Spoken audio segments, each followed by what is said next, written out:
태초부터 있는 생명의 말씀에 관하여는 우리가 들은 바요 눈으로 본 바요 자세히 보고 우리의 손으로 만진 바라. 이 생명이 나타내신 바 된지라. 이 영원한 생명을 우리가 보았고 증언하여 너희에게 전하노니 이는 아버지와 함께 계시다가 우리에게 나타내신 바 된 이시니라.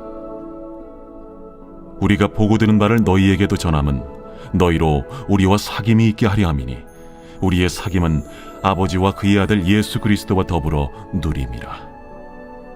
우리가 이것을 쓰면 우리의 기쁨이 충만하게 하려 함이라. 우리가 그에게서 듣고 너희에게 전하는 소식은 이것이니 곧 하나님은 빛이시라. 그에게는 어둠이 조금도 없으시다는 것이니라. 만일 우리가 하나님과 사귐이 있다고 어둠에 행하면 거짓말을 하고 진리를 행하지 아니함이거니와 그가 빛 가운데 계신 것 같이 우리도 빛 가운데 행하면 우리가 서로 사귐이 있고 그 아들 예수의 피가 우리를 모든 죄에서 깨끗하게 하실 것이요, 만일 우리가 죄가 없다고 말하면 스스로 속이고 또 진리가 우리 속에 있지 아니할 것이요, 만일 우리가 우리 죄를 자백하면 그는 미쁘시고 의로우사 우리 죄를 사하시며 우리를 모든 불의에서 깨끗하게 하실 것이요, 만일 우리가 범죄하지 아니하였다면 하나님을 거짓말하는 이로 만드는 것이니 또한 그의 말씀이 우리 속에 있지 아니하니라. 오늘 우리가 이제 오늘부터 묵상할 이 요한일서 1장 1절부터 이제 계속되는 이 요한일서는 특별히 이제 바른 신앙과 믿음을 세우기 위해서 매우 중요한 성경 말씀입니다. 조금 앞에가 더운데 조정을 좀 해주시고요. 요한일서는 이제 사도 요한이 기록한 이제 말씀이죠.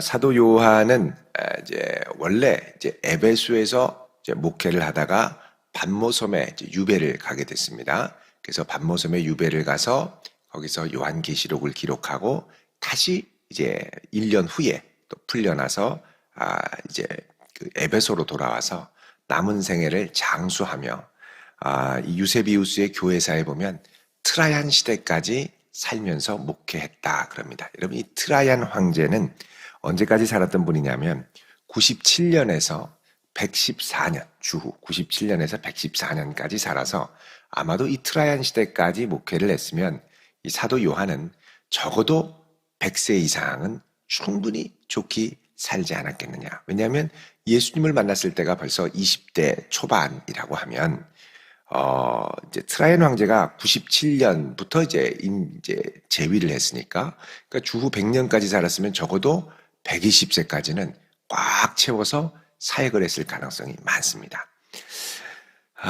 그렇게 이제 사역을 했는데, 원래 이제 에베소는 사도 바울이 목회했던 교회입니다. 개척을 하고, 그 다음에 이제 그곳을 디모데에게 물려주었죠.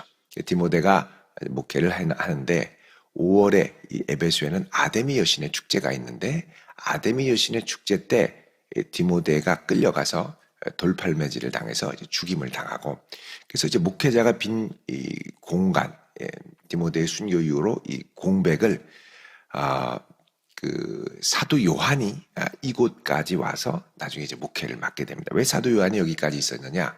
원래 예루살렘 교회에 있다가 박해가 심해지니까 그곳을 피해서 여기까지 왔습니다. 사실 여기까지 올 때 다른 사도들은 거의 다 순교해서 죽임을 당했습니다. 그런데 사도 요한만 죽임을 당하지 않고 순교당하지 않고 끝까지 여기까지 오게 됐죠. 왜 사도 요한이 여기까지 오게 됐느냐?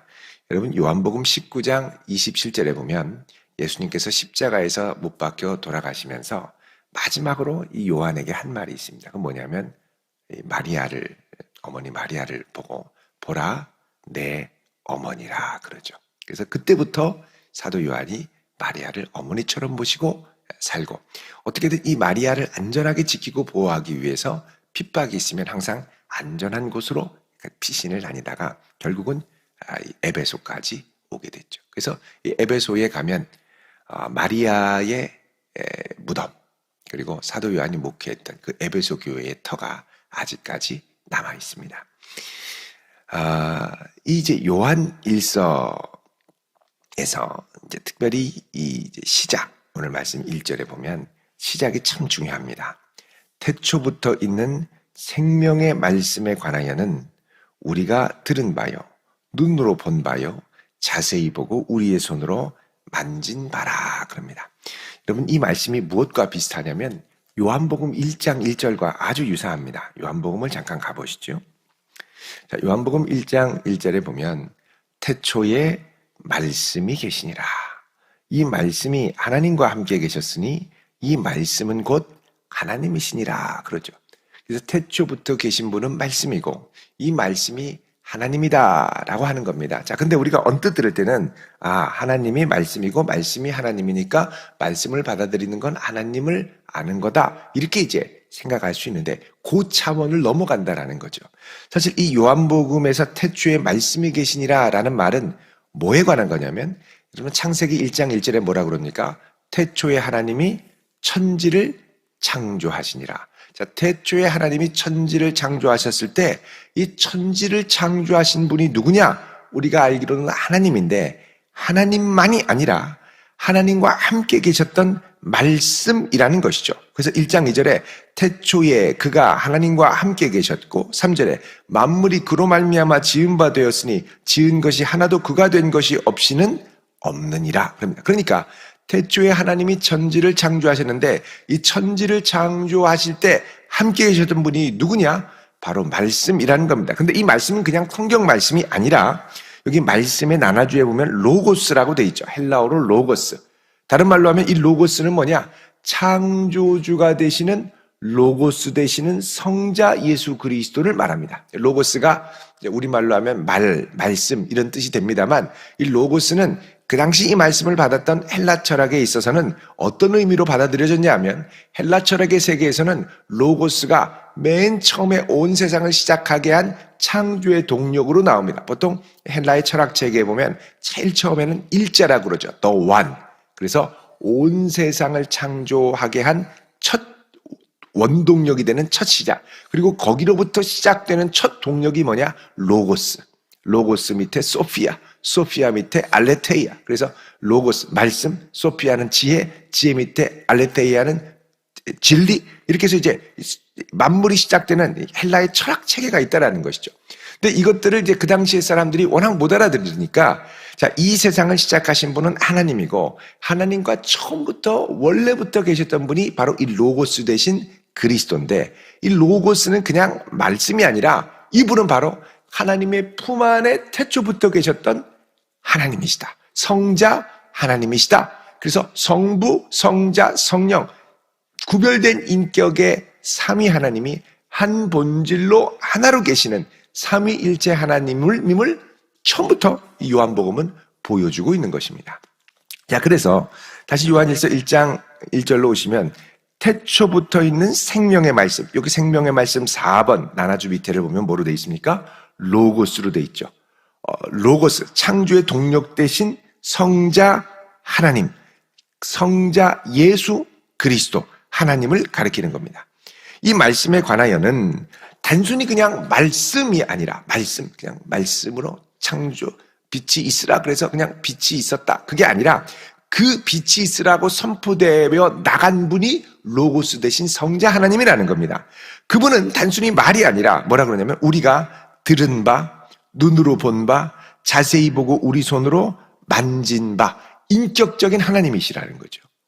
자, 이 생명이 2절에 나타내신 바 되었느니라 그럽니다. 이 생명이, 이 놀라운 생명, 이 생명은 아버지 품 안에 있는 생명이요. 무슨 생명이냐? 영생입니다.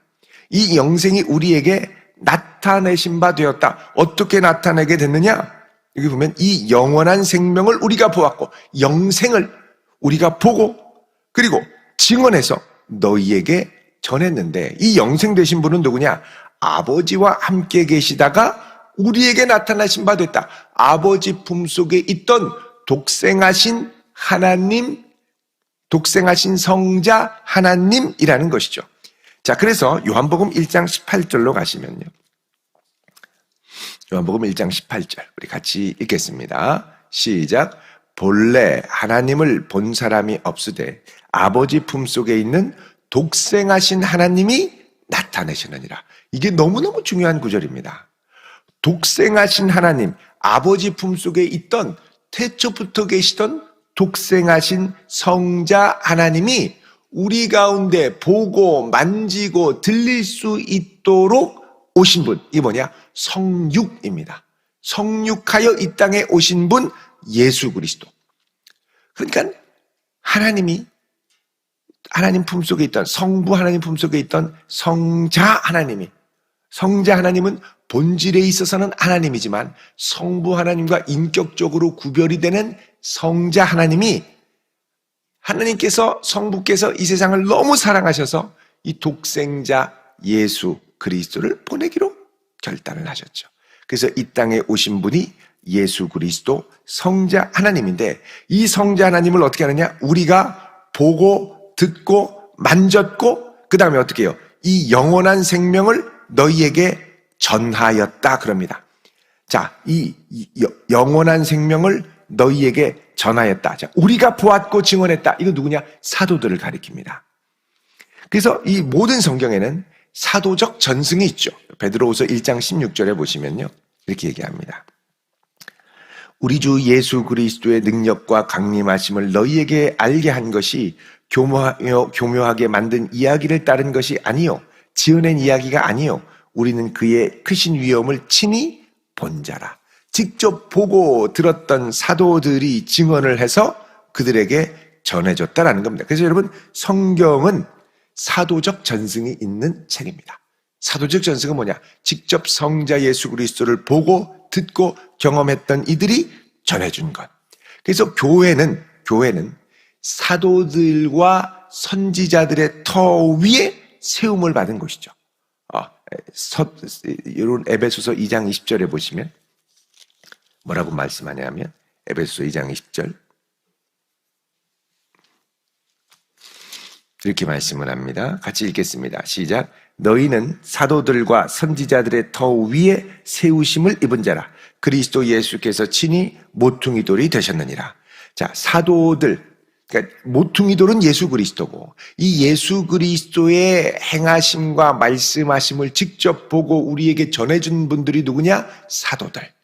그리고 그 사도들의 말씀을 받아 교회에서 선포하는 이들이 누구냐? 선지자. 선지자는 예언의 사역을 감당하는 분인데, 여기서 이 예언의 사역이라는 건 미래 일을 점치는 게 아니라 하나님의 말씀을 맡아서 전해주는 사람, 이게 이제 예언입니다. 이 예자는 맡길 예자죠. 맡길 예자. 미래 예자가 아니라 하나님의 말씀을 맡아서 전해주는 이들, 이게 바로 선지자들의 사역입니다. 그래서 교회는 모퉁이들은 예수 그리스도, 그 다음에 사도들의 터, 그리고 선지자들의 터 위에 세움을 받은 거죠. 그래서 교회에는 사도적 전승과 선지자의 전승이 같이 들어있는 겁니다.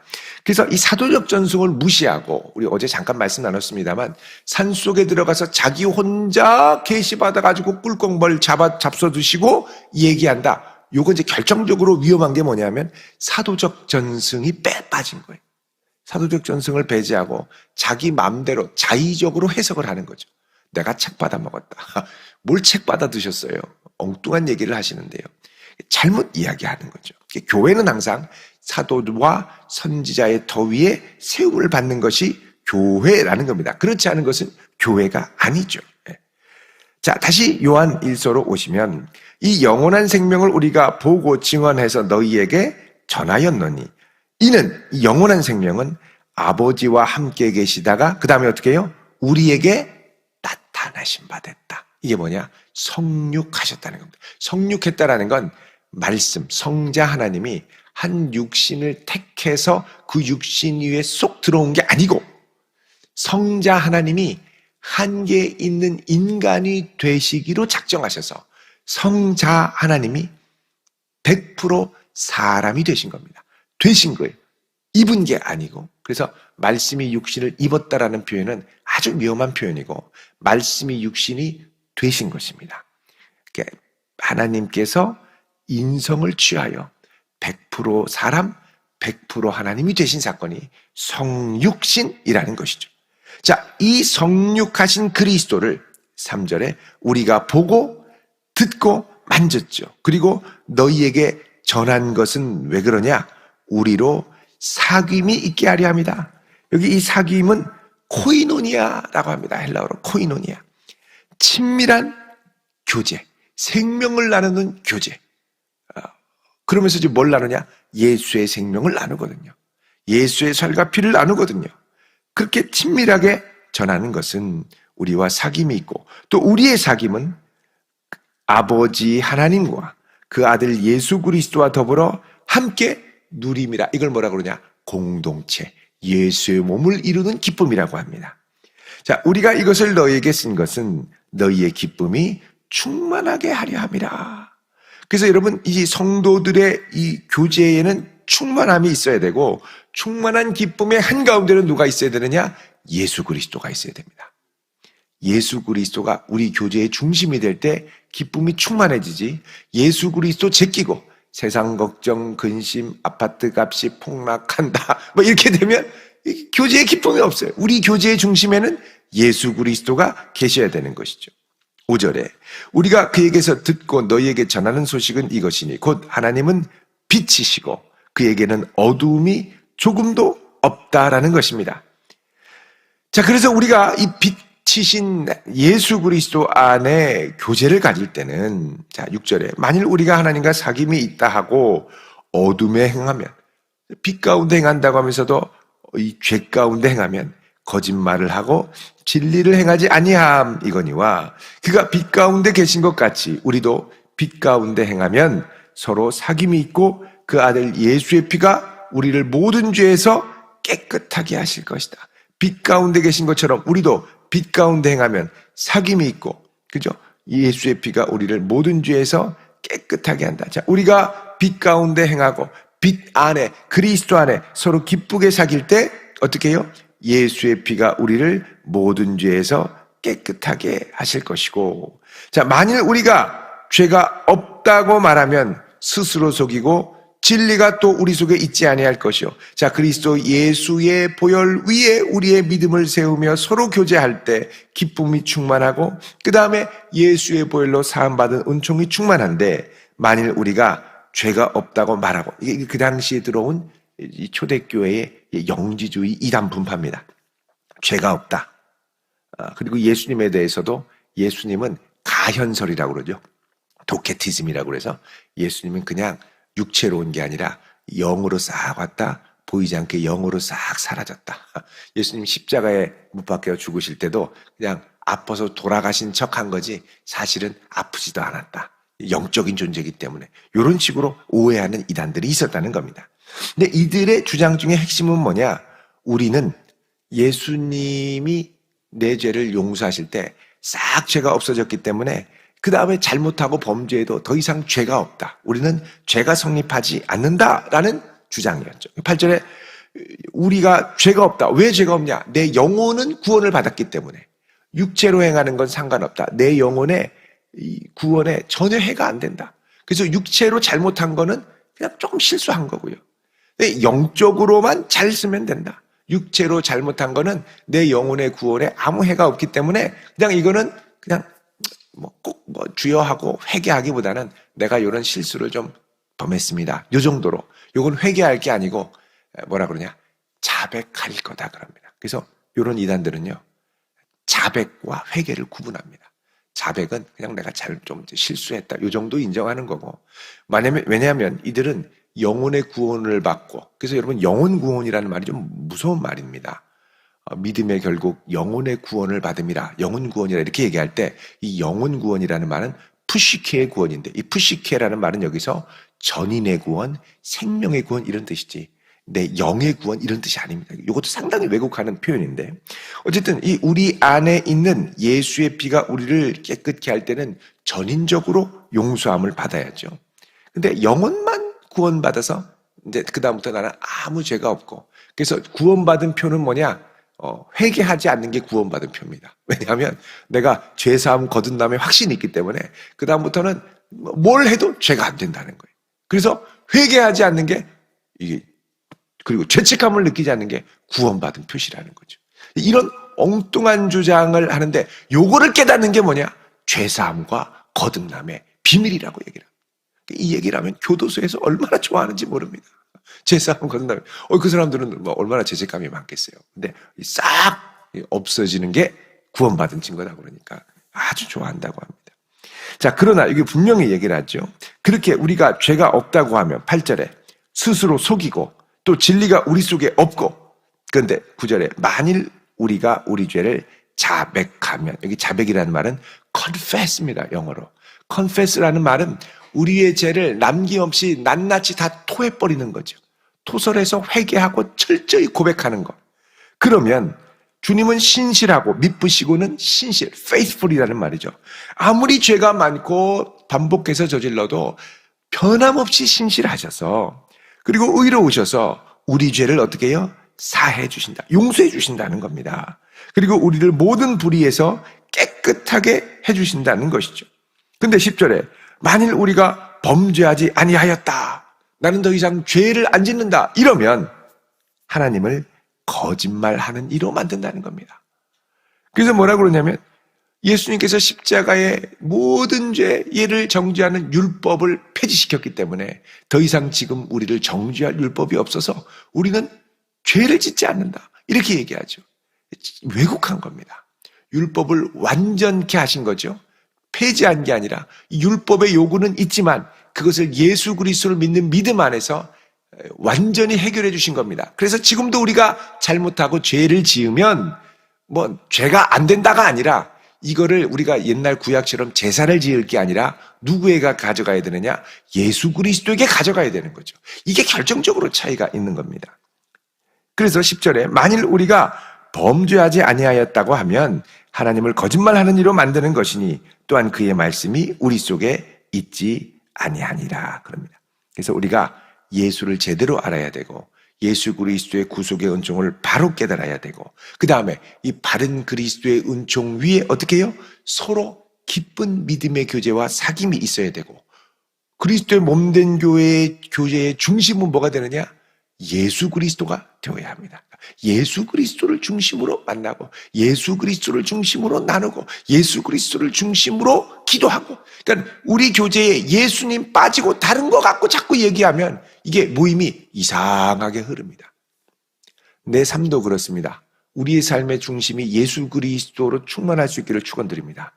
예수님을 모시고 예수님과 함께 예수님을 바라보며 예수님 중심으로 예수님 따라가며 예수님 말씀대로 살아가야지, 자꾸 엉뚱한 데 관심을 갖고 가다 보면 예수님이 어느덧 내 마음에서 저만큼 멀리 가죠.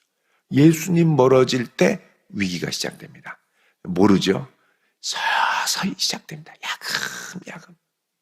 여러분, 그래서 이 예수님, 영원하신 하나님이 이 땅에 육신이 되셔서 그리고 다시 부활승천하시고 성령으로 그분의 임재를 우리 가운데 모시며 사는 성도들에게는 예수 그리스도를 꼭 붙들고 살아가야 될 줄로 믿습니다. 이 예수 붙드는 복된 하루 되시길 주의 이름으로 축원드립니다. 기도하겠습니다. 거룩하신 아버지 하나님, 우리의 생명의 중심 예수 그리스도, 이 예수 붙들고 사는 복된 한날이 되게 하옵소서. 오늘도 우리에게 평안한 마음을 주시고 감사가 넘치는 하루가 되게 하옵시며 하나님을 영화롭게 하고 우리 주 예수 그리스도를 사랑하는 복된 한날이 되게 하옵소서. 오늘 이 아침 주님 앞에 귀한 결단과 감사의 제목으로 예물 드리오니 주님 기쁘게 받아 주옵소서. 예수님의 이름으로 감사하며 축복하며 기도하옵나이다. 아멘.